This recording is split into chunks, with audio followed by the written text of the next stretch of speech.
to Tony Luke's and had a pork Italian sandwich, which was one of the 3 best things I've ever eaten in my entire life, and I eat a lot, so that was great. So we're raising the bar, and today we're going to raise the bar again and talk about this subject called gamification, which, as Nathan says, is controversial to some people, not controversial to other people. For some people, it's going to save the world because the world is broken, and to other people, it's an incidental tool in a wide palette of things that we use to change people's behavior. And so there's lots of different ways that we can talk about it, but I'm kind of curious, I know this is so annoying when the speaker asks you this question, but how many of you in the room are actually game developers? Your life is making games. Okay, great. There's 3 of you. And how many of you are nonprofit people? Yay, nonprofits! Okay, great. All right, so let me start off by saying I'm not going to blow a whole bunch of smoke up your ass about the power of gamification today. I think there's a lot of awesome optimism, and I'm a really optimistic person, and I believe in the power of optimism, but I also believe that there needs to be real effort made to change behavior and make the world better. I watched a crazy program. I'm an airline nerd. I grew up in an aviation family, and there's this documentary on that called The Aviators, and it's all about aviation, now in its 2nd season. And so I'm watching the documentary on my iPad. I downloaded it from iTunes Store legally. I'm watching the documentary on my iPad, and they're like, what would happen if we took a 12-year-old boy off the street and put him in a professional airplane simulator? Could he land a 737 professionally at Los Angeles International Airport? And I'm like, interesting. Could he do it? So they grabbed this kid off the street, they put him in a professional airplane simulator, not a computer, an actual simulator that pilots actually fly in, and they're like, land it. And he's like, okay, and he lands the plane. He lands the plane. Crazy stuff. And they go and they ask the guy who runs the simulator, the company that runs the simulator, and he's like, yeah, he's like, we occasionally see kids come in with their parents that they think this is fun. He's like, because they play video games, they basically walk in here and land this plane. He's like, it's their parents that can't do this challenge. And I thought, how interesting. How interesting is it that the world is such that a 12-year-old can do something? I grew up around planes, I fly in them all the time, I think about them all the time. I wouldn't know the first thing. If we're in one of those disaster movies where it's like, the pilots have eaten the fish and they're sick, come help us land the plane.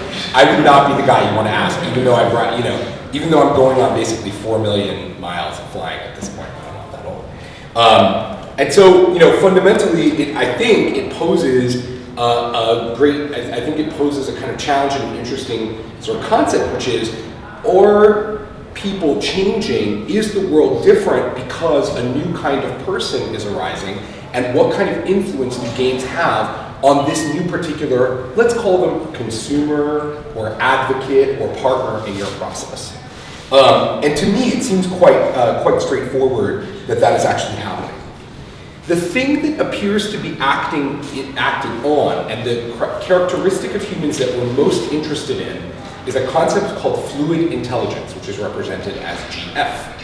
And fluid intelligence is our ability to problem solve. It's what Remy, which is the kid in that scene, it's what Remy showed when he was asked to take on a new challenge. He'd never flown a plane before, but he used his fluid intelligence to problem solve in that moment how he actually would land that plane. And fluid intelligence is important. It's different from crystallized intelligence, which is the thing that most of us kind of think about, and IQ tests generally measure, and so on. And crystallized intelligence is our ability to reuse the things we've already learned. 12 times 12 is 144. Crystallized intelligence. I've crystallized that idea in my mind. And fluid intelligence and crystallized intelligence are very different. We care a great deal about fluid intelligence for a number of different reasons. And one of them is a weird nexus of extraordinary outcome at the intersection of high fluid intelligence and other characteristics. For example, here's a weird thing. People who have Asperger's or autism spectrum disorder on the lighter side of the scale also generally exhibit higher than normal fluid intelligence compared to the regular population. All kinds of other issues, but that's not one thing that they often have. And we have this nexus of innovation and creativity that happens at this place where people have high fluid intelligence. And it's possible that our fluid intelligence is being acted on in this really interesting way by games.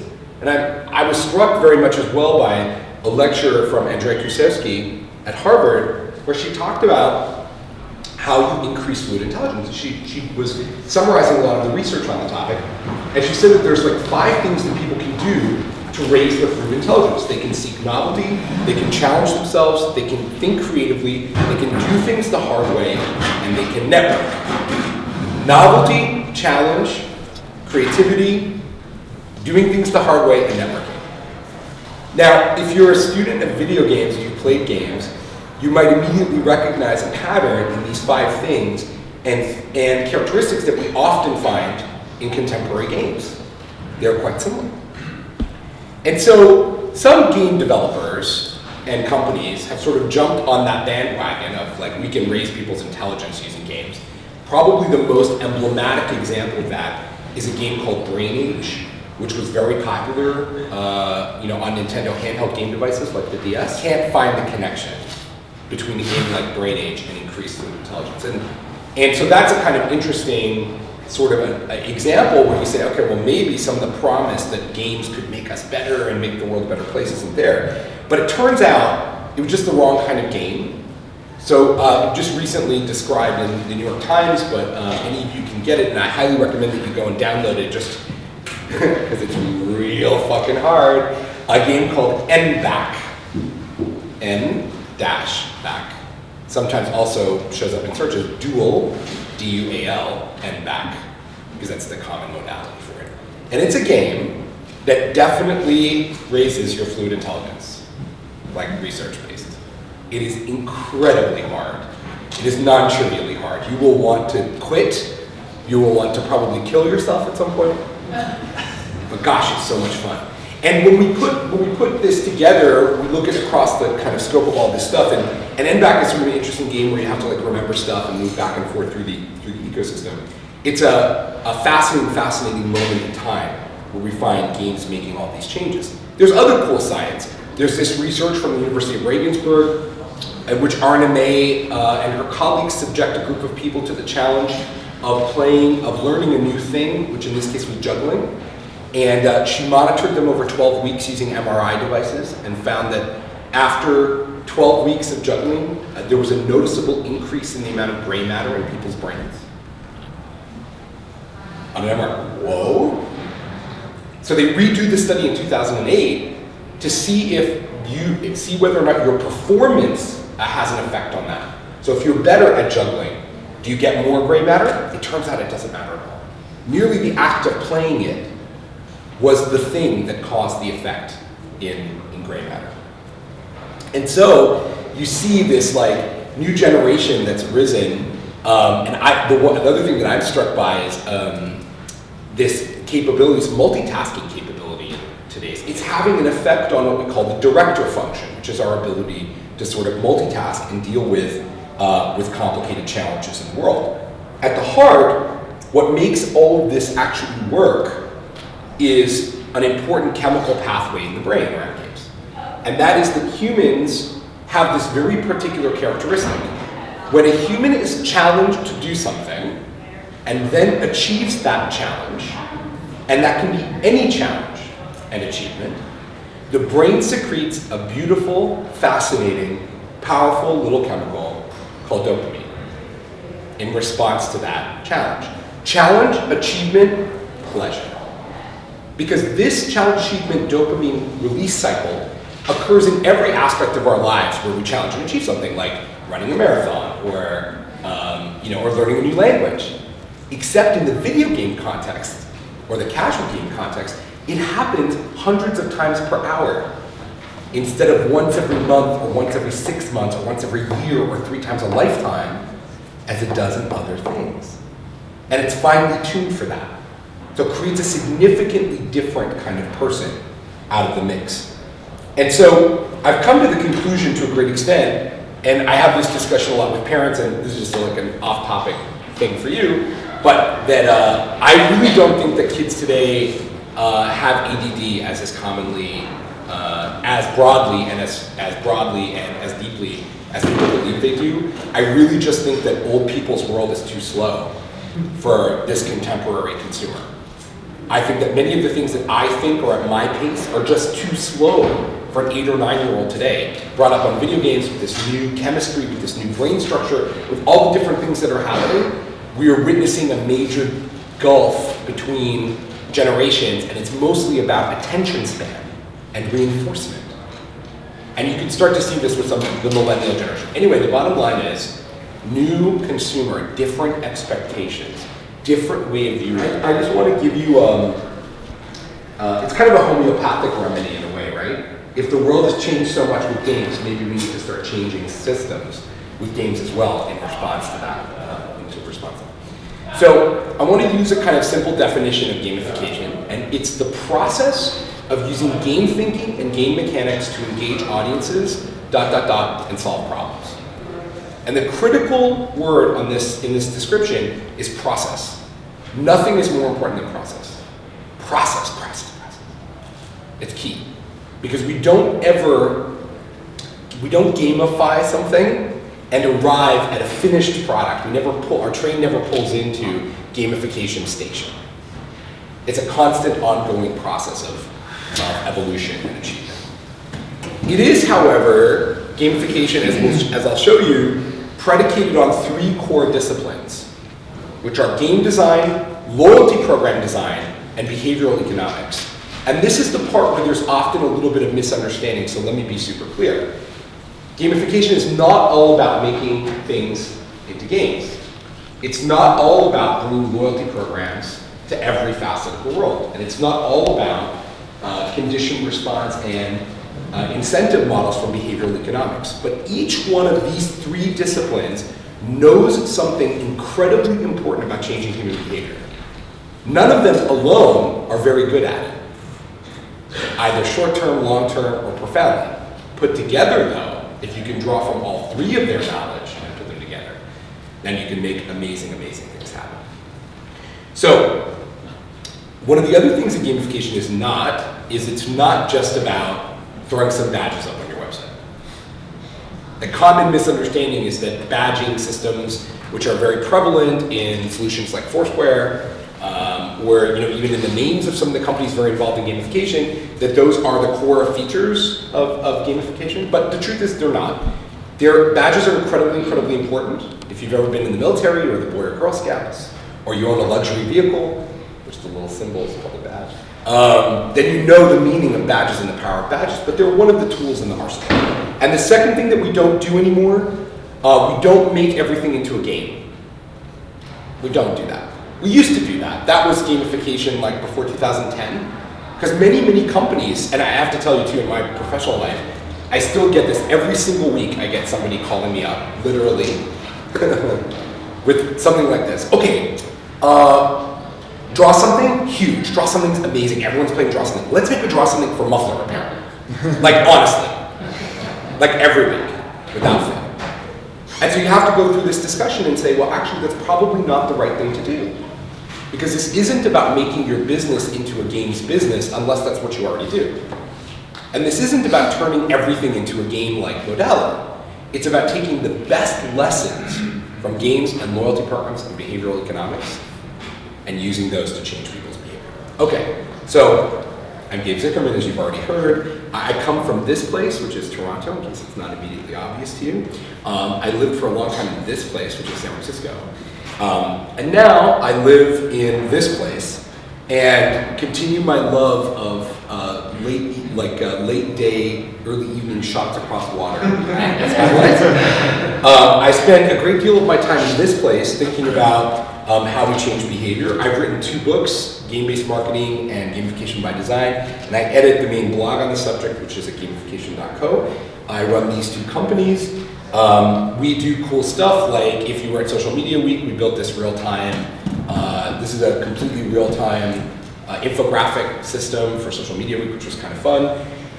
In 2010, we didn't even have this word as we went into 2010, like basically 0 hits on Google at the beginning of 2010 for this concept.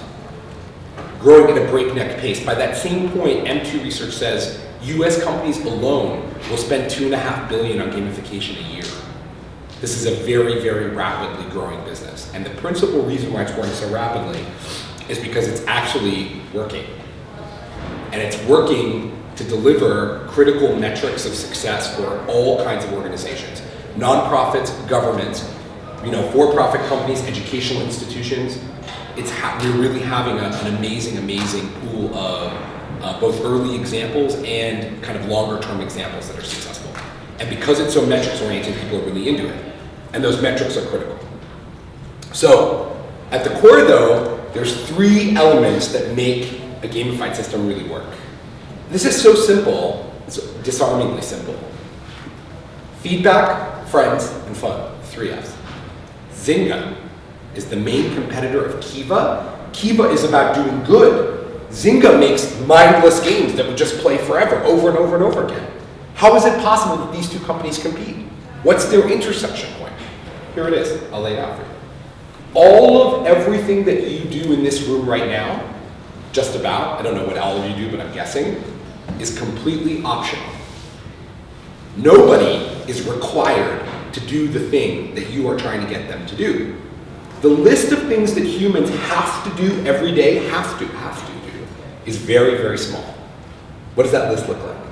Wake up in the morning, go to the bathroom, feed yourself, go to your job, take your kids to school, come home. Everything else is optional.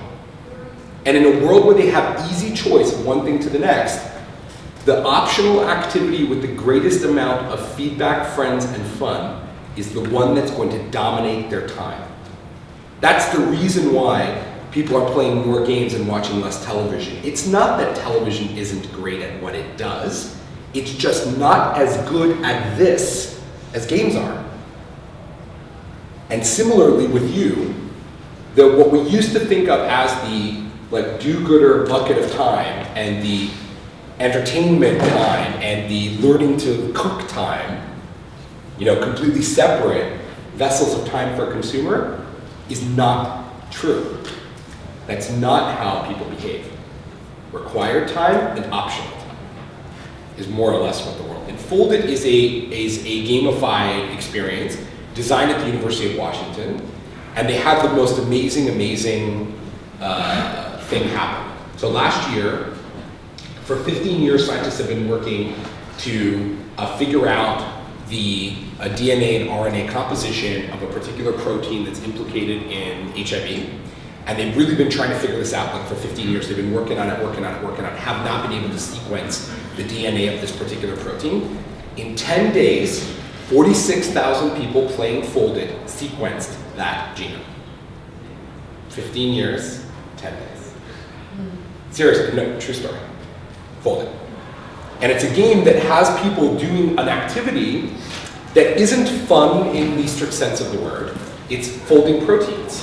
Is the activity that you do in Foldit, and that's why it's called Foldit. You fold proteins. It turns out computers are really bad at folding proteins, but people are intuitively very good at it, even if they don't understand all the complexity of it. So just the act of folding proteins and looking for patterns is something that all humans are quite good at.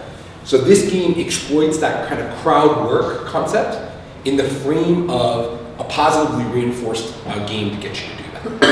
And they're pursuing other challenges now that they've solved that particular problem, so they continue to kind of add to that and keep that going. So in terms of scientific achievement, pretty interesting.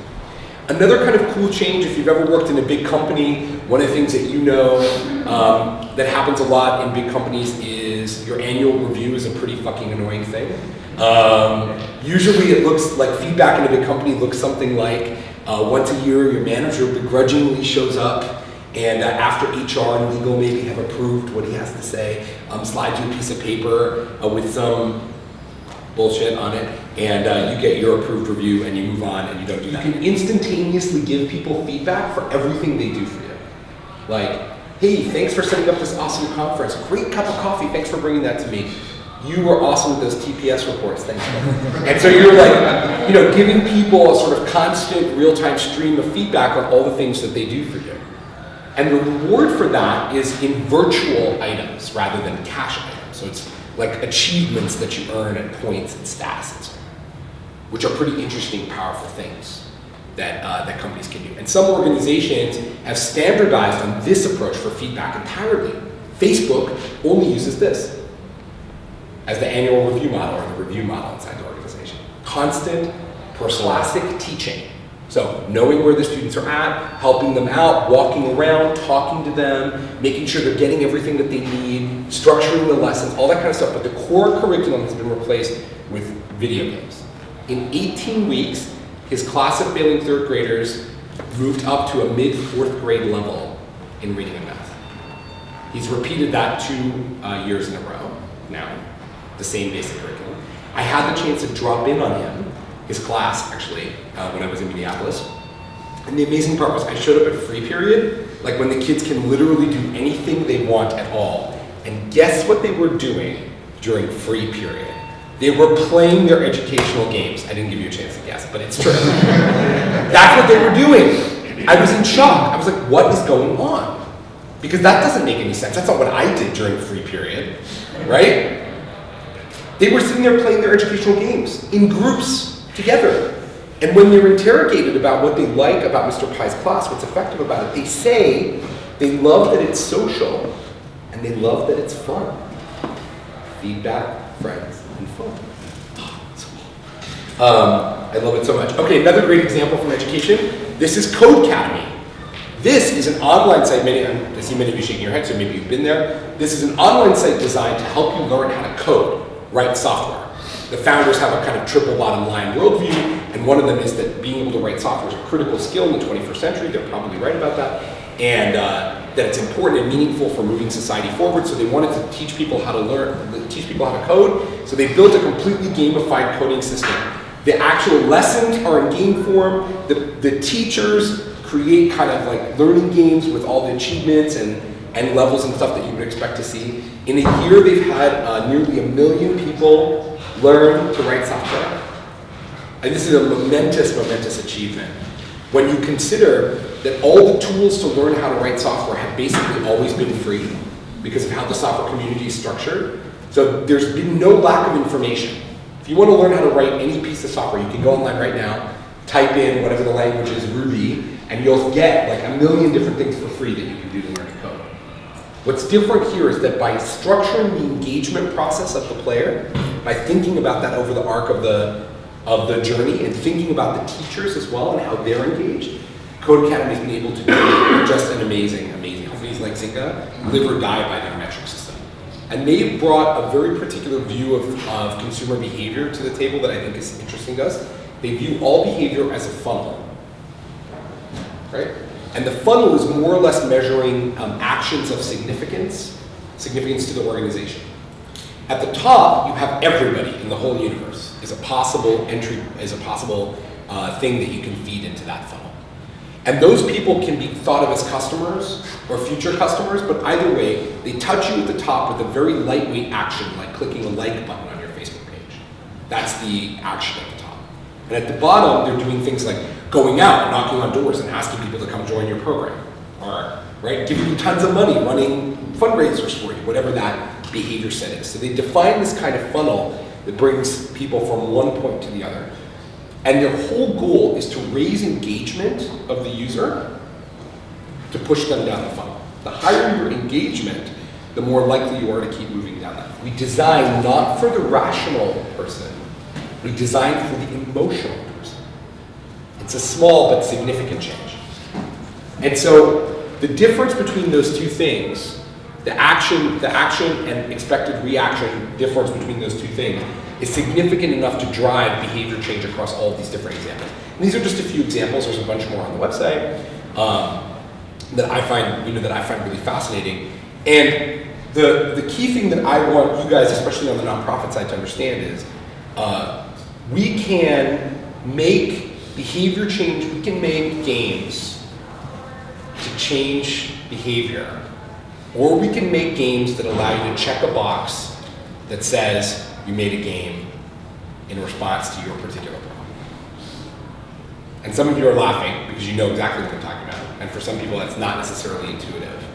But to a great extent, people have dabbled with using games across all kinds of different industries, including nonprofit, but mostly in a box checking way. Kids like games. Oh, Angry Birds is really popular. Let's make an Angry Birds for oil reduction. Let's make an Angry Birds for poverty reduction, harm reduction. where you throw needles at, okay, but they get exchanged when they hit the wall.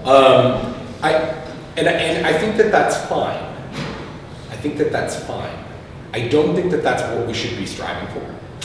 I think we need to strive to change behavior. And as you've seen in all of the examples that I showed you today, a substantive and durable behavior change actually occurred in the process of building all these things. In order to do that, we had to draw from game design, loyalty program design, and behavioral economics.